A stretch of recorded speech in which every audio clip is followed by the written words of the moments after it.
Membalas, cerita pendek karya Cevi Herdiansyah yang dibacakan oleh penulisnya sendiri. Tokoh utama kita bernama Cevi. Iya, nama yang aneh jika diucapkan. Tapi lebih aneh lagi nama panggilannya. Dalam pertemanan sudah biasa mengganti nama yang diberikan orang tua menjadi nama yang sedikit culun. Cevi mempunyai banyak nama panggilan. Saat SD dipanggil Melas, saat SMP dipanggil Ceming, saat SMA dipanggil Cep-Cep, Cepi, dan Cef-Cef. Dari semua itu, memang saat SMA lah yang paling enak didengar. Cerita ini dimulai saat dia duduk di bangku SMP. Seorang bocah lugu yang tak berani berkenalan duluan saat MPLS. Di hari pertama dia sekolah, semua baik-baik saja. Di mana anak-anak yang baru lulus SD masih belum saling mengenal. Belum ada geng-gengan atau apapun itu yang biasanya merepotkan. Cevi si anak yang duduk paling depan, karena jika duduk di belakang dia tidak bisa melihat papan tulis dengan jelas.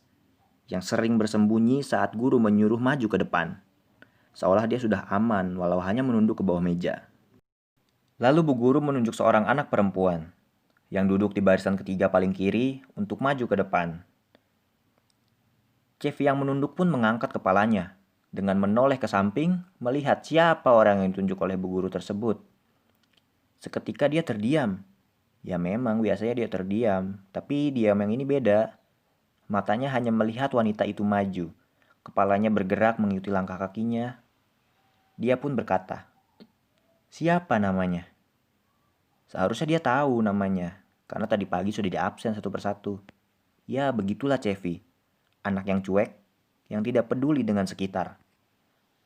Telinganya hanya mendengarkan apa yang dia lihat. Selebihnya mungkin terlupakan. Hari menjelang sore, akhirnya sekolah pun pulang. Dengan mengayuh sepeda BMX yang dibelikan orang tuanya saat dia masuk SMP, dia bergegas pulang ke rumahnya. Di jalan, dia masih memikirkan wanita tadi. Karena penasaran, Cevi pun memikirkan cara agar bisa berkenalan dan meminta PIN BB-nya. Dia memikirkan cara yang kira-kira tidak membuatnya curiga. Tidak terlihat seperti meminta PIN BB untuk berkenalan langsung. Dia memang pengecut. Dia terlalu takut. Keesokan harinya dia berangkat seperti biasa. Sebelum kelas dimulai, dia akhirnya mendapatkan ide yang menarik. Dia meminta semua PIN BB anggota kelas dengan alasan untuk membuat grup. Tibalah saatnya dia menghampiri bangku wanita yang kemarin.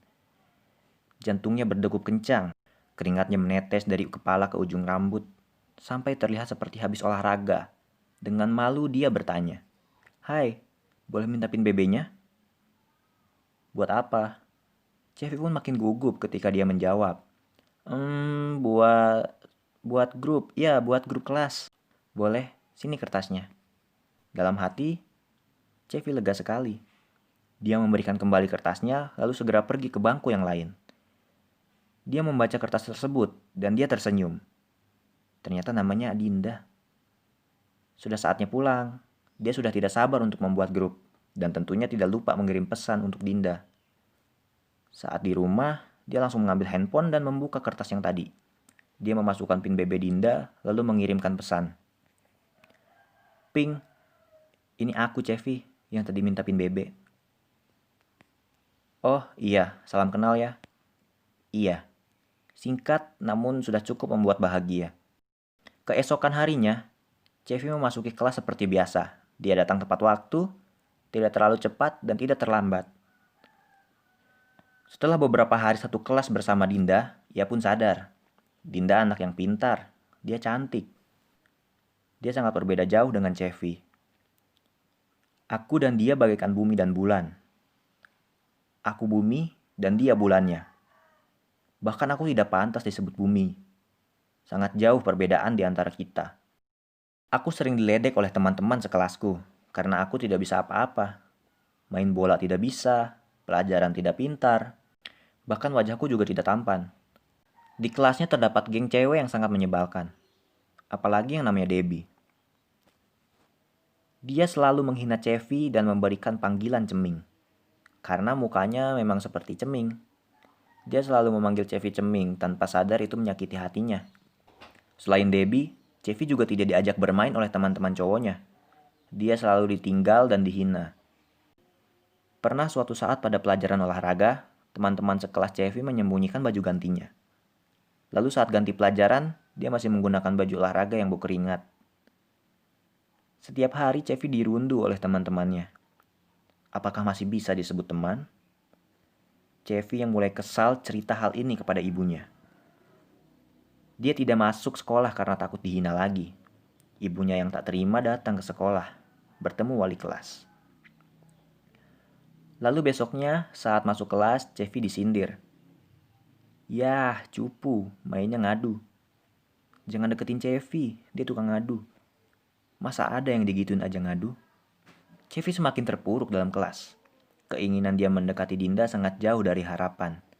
Dia ingin membalas tapi tidak bisa. Dia bingung harus berbuat apa. Lalu pada saat pelajaran prakarya, dia tidak menulis apa yang dijelaskan gurunya.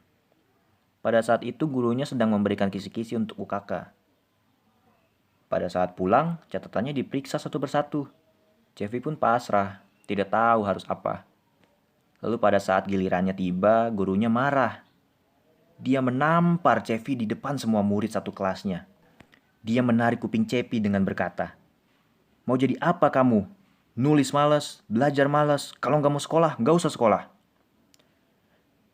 Semua murid melihat ke arah Cevi dengan senyuman tipis yang mungkin berkata dalam hati, "Rasain loh, emang enak."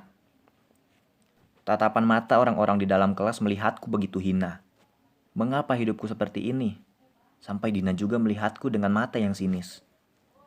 Tawa mereka saat gurunya sudah keluar kelas membuatku jengkel dan marah. Penghinaan ini sungguh harus dibalas. Cevi berkata pada dirinya sendiri, "Lihatlah, suatu saat nanti akan kubeli semua perlakuan mereka. Akan kubalas semua tindakan mereka dengan cara yang lebih kejam. Sampai kapan aku mau seperti ini?" Sejak saat itu, Cevi mulai belajar dengan giat. Dia ingin membalas perlakuan teman-temannya dengan cara yang berbeda.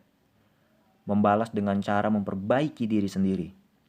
Di satu sisi ingin membalas, di satu sisi juga ingin mengejar Dinda yang jauh di depannya. Dia selalu ranking 1 di kelas. Cevi dan 4 temannya mencoba masuk OSIS. Cevi melewati berbagai tes dengan modal nekat dan semangat membalas semua perlakuan di hari itu. Dan hal tidak terduga, Cevi si anak culun pun diterima di OSIS. Saat dia menjadi OSIS, belum ada yang berubah. Malah semakin diledek oleh teman-teman sekelasnya. Ya, ceming jadi kacung sekolah. Sudah kebal telinganya dengan ocehan mereka. Dia tidak mempedulikan apa yang mereka ucapkan. Dia juga masuk silat, karena ayahnya juga pesilat. Lalu dia juga masuk paskibrah, karena kebetulan.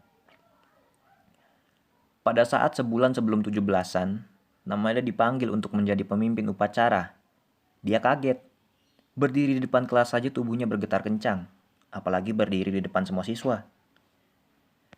Tapi Cevi ingat kata-katanya di hari itu. Dia harus membeli semua perlakuan mereka. Itu menjadi motivasi keduanya setelah mengejar Dinda. Cevi sangat ingin setara dengan Dinda, namun dia sadar, jika ingin mengalahkan Dinda, harus di bidang yang dia tidak kuasai. Dan bidang itu adalah paskibra.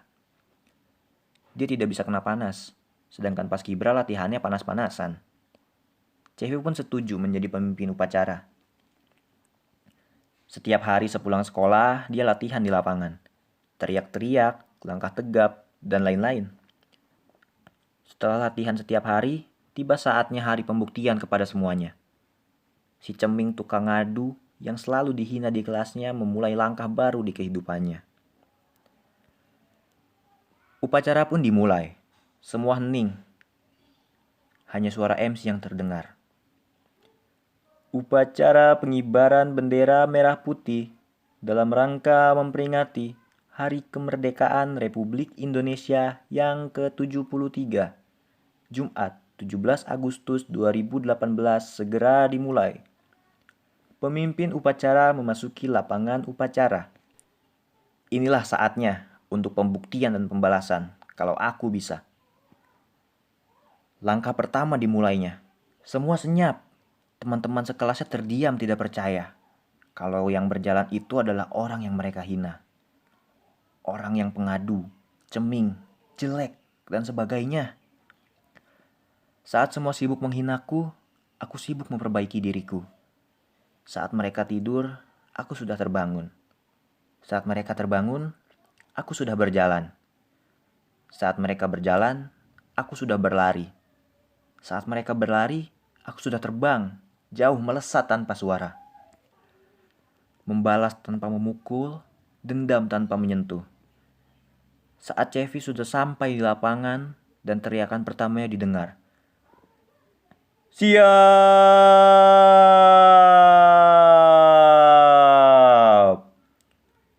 Gerak! Seperti tidak percaya, orang yang biasanya diam di kelas bisa teriak di lain tempat. Sejak saat itu tidak ada yang berani menghinaku. Mungkin mereka sudah sadar kalau aku yang sekarang jauh di depan mereka. Bukan si ceming yang tidak mampu melawan. Setelah Cevi menjadi pemimpin upacara, dia pun masuk paskibra dan serius di dalamnya. Pembalasan Cevi tidak hanya sekedar menjadi pemimpin upacara.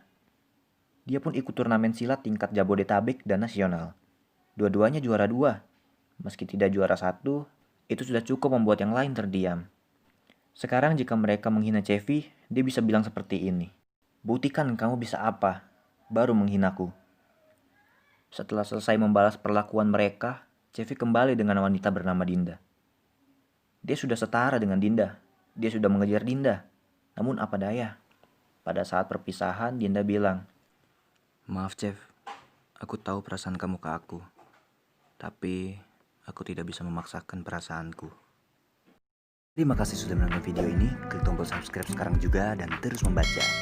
Karena hidup punya cerita.